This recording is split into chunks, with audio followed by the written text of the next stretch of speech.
श्री शिवाय नमस्तुभ्यम महाराज। जैसा कि आप सभी लोग जानते हैं कि पूरे साल में बहुत सारे पर्व आते हैं, बहुत सारे त्योहार आते हैं, लेकिन कुछ दिन ऐसे होते हैं जो अपने आप में बहुत ही विशेष होते हैं, बहुत ही चमत्कारी होते हैं।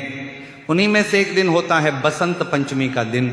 अब महाराज, बसंत पंचमी केवल एक त्योहार नहीं है, ये दिन बुद्धि, ज्ञान और विद्या की प्राप्ति के साथ साथ माता सरस्वती जी का भी आशीर्वाद प्राप्त करवाता है। ये वो दिन है जब स्वयं मां सरस्वती धरती पर अपने भक्तों को आशीर्वाद देने के लिए विशेष रूप से कृपा बरसाती हैं। और महाराज, बसंत पंचमी का दिन विशेष रूप से बच्चों के लिए बहुत बड़ा दिन होता है। चाहे वो छोटे बच्चे हों जो स्कूल में पढ़ रहे हों, चाहे वो बड़े बच्चे हों जो कॉलेज में पढ़ाई कर रहे हों, चाहे वो प्रतियोगी परीक्षा की तैयारी कर रहे हों, चाहे नौकरी के लिए इंटरव्यू देने वाले हों, चाहे जीवन में कुछ बड़ा करने का सपना देख रहे हों, तो उन सभी के लिए यह दिन बहुत ही खास होता है। क्योंकि बिना ज्ञान के, बिना बुद्धि के, बिना सही सोच के जीवन में कोई भी आगे नहीं बढ़ सकता है।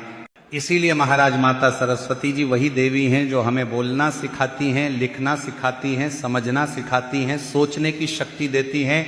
जब हम सही और गलत में फर्क नहीं कर पाते, जब हमें समझ नहीं आता कि हमें क्या करना चाहिए और क्या नहीं करना चाहिए, तब माता सरस्वती जी ही हमें सद्बुद्धि देती हैं। और यही कारण है कि बसंत पंचमी का दिन केवल पूजा का दिन नहीं होता, बल्कि यह दिन अपने जीवन को सही दिशा में मोड़ने का दिन होता है। अब महाराज, बहुत सारे लोग पूछते हैं कि क्या केवल एक दिन की पूजा से सच में जीवन बदल सकता है? तो महाराज, अगर भावना सच्ची हो, मन साफ हो और अगर श्रद्धा पूरी हो, तो एक दिन भी पूरे जीवन को बदल सकता है। बसंत पंचमी का दिन ऐसा ही एक दिन है क्योंकि महाराज, इस दिन प्रकृति भी अपना रूप बदलती है। चारों तरफ हरियाली होती है, खेतों में पीले पीले फूल खिलते हैं, सरसों के फूल लहराते हैं, वातावरण में एक अलग ही ऊर्जा होती है। ये सब संकेत होता है कि प्रकृति स्वयं इस दिन को विशेष मानती है। और जब प्रकृति किसी दिन को विशेष मानती है तो समझ लीजिए कि उस दिन का आध्यात्मिक महत्व बहुत बड़ा होता है। और महाराज, इसी दिन से बसंत ऋतु की शुरुआत मानी जाती है। बसंत मतलब नई शुरुआत, नई ऊर्जा, नई सोच, नई आशा। और यही कारण है कि बसंत पंचमी के दिन मां सरस्वती की पूजा भी की जाती है, जो हमारे जीवन में नई सोच, नया ज्ञान और नई दिशा लेकर आती हैं। तो महाराज जानते हैं उस विशेष उपाय के बारे में जो कि आपको बसंत पंचमी के दिन अवश्य ही करना है। लेकिन उससे पहले यदि आपको ये जानकारी थोड़ी सी भी कुछ लगे तो वीडियो को लाइक करें, चैनल को सब्सक्राइब करें और कमेंट बॉक्स में जय मां सरस्वती जरूर लिखें। तो महाराज, इस दिन बच्चों को विशेष रूप से जल्दी उठना चाहिए। सुबह का समय बहुत पवित्र होता है। ब्रह्म मुहूर्त में उठना अगर संभव हो सके तो बहुत अच्छा होता है, लेकिन अगर नहीं भी हो पाए तो जितना जल्दी हो सके उतना जल्दी उठने का प्रयास जरूर करना चाहिए। स्नान करके शरीर को शुद्ध करना चाहिए, क्योंकि जब शरीर शुद्ध होता है तब मन भी धीरे धीरे शुद्ध होने लगता है। अब महाराज, स्नान के बाद अपने घर के पूजा स्थान पर माता सरस्वती जी की तस्वीर या मूर्ति को स्थापित करें। अगर अलग से माता सरस्वती जी की तस्वीर न हो तो लक्ष्मी, गणेश और सरस्वती जी वाली संयुक्त तस्वीर भी आप रख सकते हैं। अब महाराज, इस दिन माता सरस्वती जी के सामने दीपक जलाने का विशेष महत्व होता है, क्योंकि दीपक अज्ञान के अंधकार को दूर करता है। इसलिए माता सरस्वती जी के लिए शुद्ध देसी गाय के घी का दीपक जलाना बहुत शुभ माना जाता है। और इस दीपक में आपको लंबी बाती का ही प्रयोग करना है, क्योंकि लंबी बाती निरंतर ज्ञान का प्रतीक मानी जाती है। इसके साथ बच्चे अपनी किताबें, कॉपी, पेन, पेंसिल, जो भी उनकी पढ़ाई से जुड़ी चीजें हैं, उन्हें माता सरस्वती जी के सामने रख सकते हैं, क्योंकि महाराज वही चीजें आगे चलकर उनके जीवन का आधार बनती हैं। महाराज, इस समय किसी बड़े मंत्र का जाप करना अनिवार्य नहीं है। अगर बच्चा मंत्र नहीं जानता तो भी कोई बात नहीं, बस माता सरस्वती जी के सामने 2 मिनट आंख बंद करके बैठ जाना है और मन ही मन ये प्रार्थना करनी है कि हे ज्ञान की देवी, हमें ज्ञान प्रदान करे, जीवन में सही मार्ग दिखाए और सद्बुद्धि प्रदान करे। इसी के साथ महाराज, इस दिन सफेद रंग का विशेष महत्व होता है। सफेद रंग शुद्धता, शांति और ज्ञान का प्रतीक होता है। इसलिए अगर संभव हो सके तो सफेद रंग की मिठाई माता सरस्वती जी को भोग के रूप में अर्पित करनी चाहिए।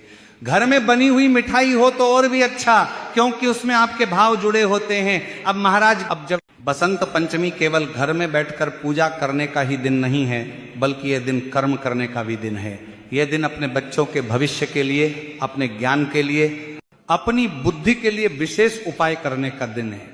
और महाराज, इसी दिन एक ऐसा उपाय किया जाता है जो पूरे साल में सिर्फ एक ही बार किया जा सकता है। ये उपाय है 31 सरसों के फूलों का उपाय। ये कोई साधारण उपाय नहीं है, ये उपाय सीधे माता सरस्वती जी और भगवान शिव जी दोनों से जुड़ा हुआ है।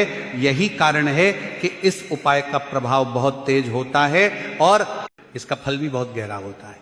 महाराज, सबसे पहले यह समझ लेते हैं कि आखिर सरसों के फूल ही क्यों। बहुत सारे लोग ये प्रश्न करते हैं कि भगवान के लिए तो फूल बहुत सारे होते हैं, फिर खास तौर पर बसंत पंचमी के दिन सरसों के फूल ही क्यों चुने गए। तो महाराज, इसका उत्तर बहुत ही सरल है।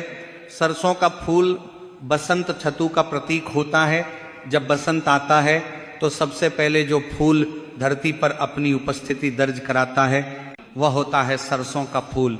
इसीलिए इस दिन सरसों के फूल का बहुत अधिक महत्व होता है, क्योंकि सरसों का फूल पीले रंग का होता है। पीला रंग ज्ञान का, ऊर्जा का, सकारात्मकता का और जागृति का रंग माना जाता है। जब खेतों में सरसों के फूल खिलते हैं तो पूरा वातावरण जीवंत हो जाता है। यही कारण है कि प्राचीन काल से ही ऋषि मुनियों ने सरसों के फूल को विशेष रूप से देवी देवताओं को अर्पित करने योग्य माना है। अब महाराज, इस उपाय में आपको जो सरसों के फूल है वह 31 की संख्या में लेने होंगे, यानी कि आपको सरसों के 31 फूल इस उपाय में लगने वाले हैं। और महाराज, ये उपाय विशेष रूप से बच्चों के लिए बताया गया है, क्योंकि बच्चे ही भविष्य होते हैं। अगर बच्चों की बुद्धि सही दिशा में चली जाए, अगर उन्हें सही समय पर सद्बुद्धि मिल जाए तो उनका पूरा जीवन संवर सकता है। और माता सरस्वती जी यही करती हैं, वो जीवन की नींव को मजबूत करती हैं। इसीलिए महाराज, इस उपाय में माताओं और बहनों की भूमिका बहुत महत्वपूर्ण होती है, क्योंकि छोटे बच्चे खुद से ये सब नहीं समझ पाते हैं। माँ ही वह होती है जो अपने बच्चे के लिए हर कठिन काम को आसान बनाती है। और जब माँ अपने बच्चे के लिए श्रद्धा से कोई उपाय करवाती है तो उसका फल कई गुना बढ़ जाता है।